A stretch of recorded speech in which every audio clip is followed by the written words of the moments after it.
posture. Okay? So ideally, patayuin lang yung pasyente. Ang first, una muna, alam mo nasa ng dominant eye ninyo ha. Alam niyo na naman yung concept ng dominant eye, di ba? Saan siya ilalagay yung dominant eye? Sa gitna ng katawan, if you're looking at symmetry, no? At syempre, kung ang tinitingnan nyo ay nasa ulo, level, no? Eye level. Kung titingnan nyo nasa pelvis, you have to, no? Lower down your dominant eye. Okay? So yun ang una. Pangalawa, instruction sa client or patient, tayo ka lang ng pinaka-comfortable kayo, no? Okay? So bagsak lang. Sige na. Loosen up, loosen up. Okay, tayo. Okay, so itong tayong to ang pinaka-comfortable sa kanya. Dito mo best makikita ang mga postural deviations niya kung meron man. Okay? Lagi kong sinabi, kahit i-quote nyo ako rito, sabi ko, kasi since nag-aaral pa lang ako, tapos naging teacher ako, sabi ko, lahat ng tao may postural deviation. Lahat ng tao.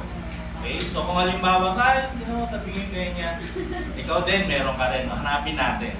Okay? So kasi, I think, alam mo yun, hindi bali kung ano kayo kung talagang wala kayong ginagawa sa buhay, nakigalang kayo. So kasi galaw tayo ng galaw, meron tayong dominant side, di ba? Mas malakas yung muscle doon, magkakaroon talaga tayo ng deviation. Okay? Ang tanong, lahat ba ng deviation kailangan i-correct? Okay, hindi kailangan at hindi mo talaga makakorek lahat yan.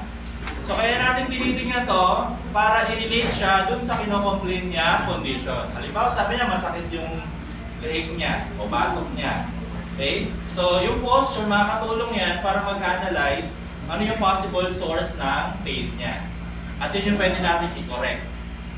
Okay? Merong mga pasyente masakit ang tuhod pero naka-forward yung ulo nila. Kukorek mo ba yun? Kukorek mo ba? Hindi na. So focus ka lang muna on the complaint itself. If you can correct the lower X, doon ka lang mag-focus. No?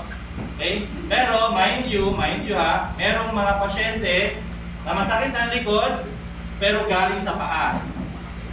Merong ganun. Okay? Kasi bakit? Interconnected yan. No? Lalo na in an upright position, your spine is dependent on the pelvis. The pelvis is sitting on top of your femurs, no? On your femur, on your tibia, and your tibia on your foot. So meron yan chain reaction na pwedeng doon nanggagaling. Okay? So commonly flat-footed, minsan nagkakos sila ng low back pain. Okay?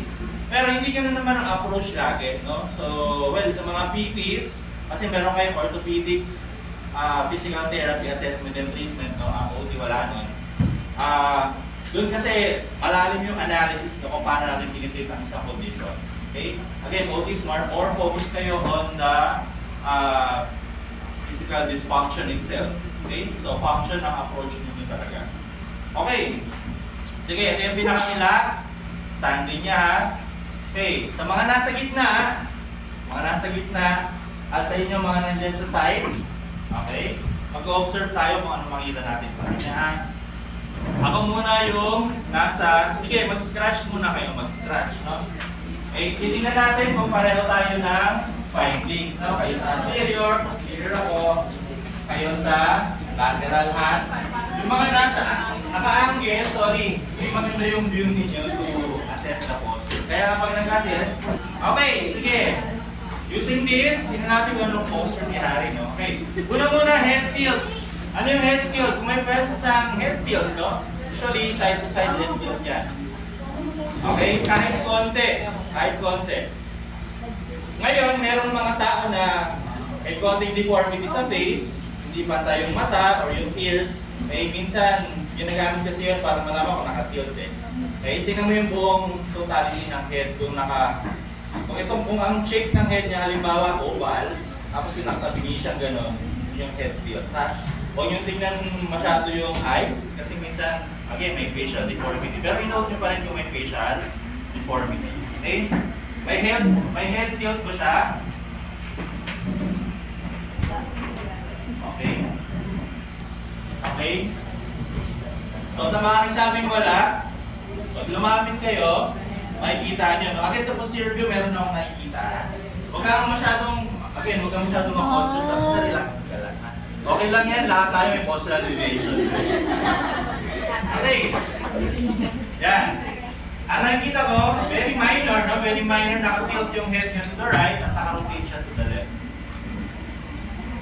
Kita niya? Umayusin, relax ka lang. Okay? So yun, naka-tilt siya ng konti to the right, na-exaggerate ko naka-rotate to the left. Okay, may konting-konti. Bakit? Pag tinignan nyo rito sa likod, makikita mo na yung right ear niya nasa mas nakaharap. Okay, at mas mataas yung left ear. Okay? So ayun, no? Well, it could be a deformity of the ears, hindi lang pantay. Again, kaya nga may another view, no? Okay. Yan talaga. Okay. Okay. Madali lang naman yung head tilt tsaka rotation, no? Cervical shift or list. Ano tong cervical shift? Ito yung itsura ng cervical shift. Ano ba? Naka-shift to the right. Okay? The right. Yung buong ulo naka-ganon. Okay? Ito yung shift to the left. Okay? Again, mga minor deviations ang makikita nyo Hindi yung obvious na obvious Okay, mga minor lang. You have to take note of those because sometimes those minor things, when you correct, sila yung nagpapaayos talaga.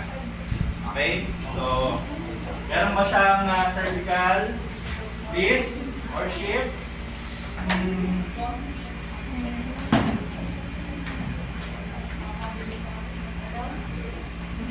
Okay, parang wala naman kung mayroong konti, no? Na siguro, pag, halimbawa, sabi ko ngayon, di ba, parang wala naman. Okay, it's mostly the tilting and the rotation, no?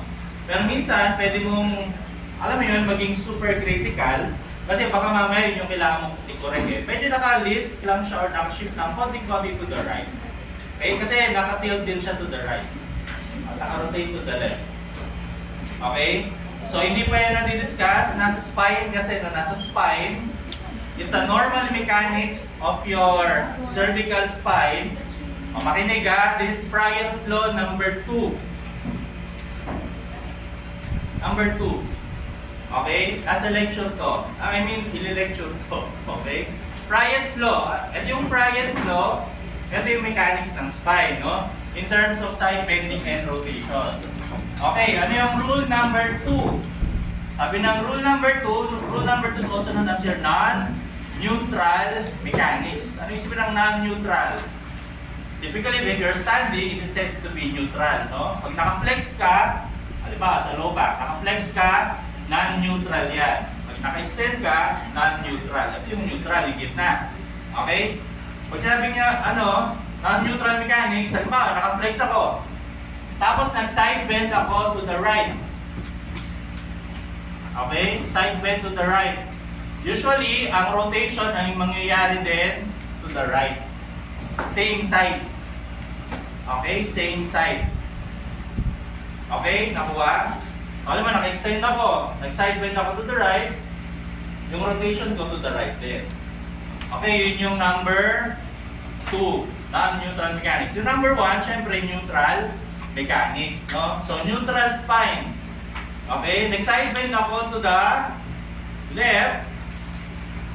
Ang rotation kong konti to the right. Opposite. Okay? So, ayan.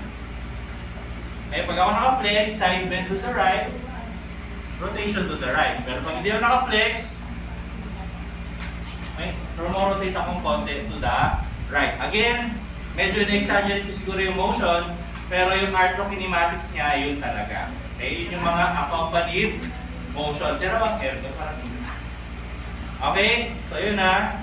So yun lang muna, rule 1 and 2. Ang cervical, normally, naka-non-neutral mechanics yan. Pero sa pinapakita ni Harry, naka-neutral mechanics yung ginagawa niya. Okay? Ang cervical, pag nag-side bend ka, tinan nyo. Side bend, tinan nyo yung mga katabi nyo. Tinan nyo yung mga katabi nyo. Okay? Sige. Tinan nyo, sige. Okay. Pag nag-rotate kayo to right side, ano yung side bending na ginagawa din niya? Okay. Pag nag-side bend, ito, tingnan nyo ha. Titingnan ko si Harry, halimbawa, katabi ko siya. Rotate to the right side. Ano yung side bending na ginawa ng cervical spine ko? Right. Right side. Same side. Okay, ano yung same? Okay, anong mechanics yung same? Yung same rotation and same side bending? Non-neutral. Mechanics number 2, di ba? Fried's law number 2. Okay? Yun lagi ang mechanics ng cervical spine. Ha? Yun lagi. Okay? Pero itong nakita natin kay Harry na hindi niya sinusunod yung mechanics ng normal mechanics ng cervical spine, isang ibig sabihin doon, no? Anong muscle to? Asa neck? Discussion ng neck. Ano to? Sabi natin naka-side bend siya dito. Ha? SEM. Kaliwa kanan. Ipsilateral side bending, contralateral rotation. So right niya. So pwede ba natin isipin na kaya siya nakaganon si Harry? Kasi baka yung right niya mas tight. Kasi yun yung umiikli para gawin yung action, nagko-contract. Ang sagot ay oo, yun talaga iisipin nyo ha. Ang muscle pag tight, ginagawa niya ang action niya. Okay, kahit hindi mo, naka-relax na, nakatayo lang siya, di ba? Ginagawa niya yung action ng muscle na yun kung tight siya. Okay, halimbawa lang, pinakamadaling example, nakaganyan siya, di ba? Ang nakita niya sa side view, yung isa nakaganyan, nakataas. Elbow, naka-flex. Ibig sabihin, biceps possible na tight. Okay? Lahat na makita sa posture ay possibility pala of tightness, no? So kaya nga, you will learn this later, na postural analysis ay example ng gross assessment. Kung ano yung makita mo sa posture, naka-ganitong posisyon siya. Siguro tight yung ganito niya. Anong next mong gagawin? I-treat mo na ba? Hindi pa. Gagawa ka ng specific assessment for that muscle para malaman mo, ma-confirm mo kung tight talaga. Doon papasok, pwede pumasok yung palpation, di ba? We palpate if there's tightness. Okay, totoo, tama, no? Kasi, di ba, pag naka-posture siyang ganyan, di ba, minsan nagpapalpate tayo, may kasamang palpation yun. Titignan din natin kung pantay, no? May kasamang palpation yan, ha? Okay, at, ang susunod pa, meron tayong tinatawag na special tests. Okay, this is a form of assessment that you can do to identify specific, characteristics of structures. No? Maraming special tests for tight muscles. So, pwede mong gawin yun. At isa pa, pwede mo na gamitin yung range of motion testing. Okay? So, usually kung tight ang biceps, pag in-extend mo yan, lalabanan niya yung biceps kasi nga tight siya. Hihilahin niya pataas ulit yan.